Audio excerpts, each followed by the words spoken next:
Hi friends. ஒரு அண்ணா வந்து முள்ளங்கி கொண்டு வந்து கொடுத்தாரு. எங்கள் வீட்டுக்காருக்கு ஃப்ரெண்டு அவர்.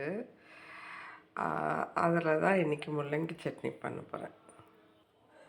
இது பாருங்கள், தோல் சீவிட்டுருக்கேன். தோல் ஒன்று சீவி போட்டிருக்கேன். சீவிட்டு முடிச்சுட்டு காட்டுறேன். பாய். அரிஞ்சிட்டேன். நான் காஞ்ச மிளகா தான் போட்டு செய்ய போகிறேன். பச்சை மிளகா போட்டால் நல்லா தான் இருக்கும். என்கிட்ட இப்போ இல்லை, அதனால்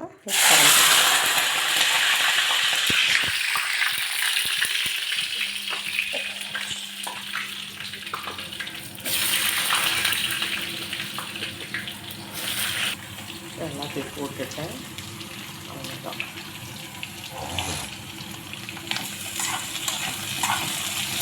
வதக்கிட்டு அரைச்சிட்டு காட்டுறேன். பாய்.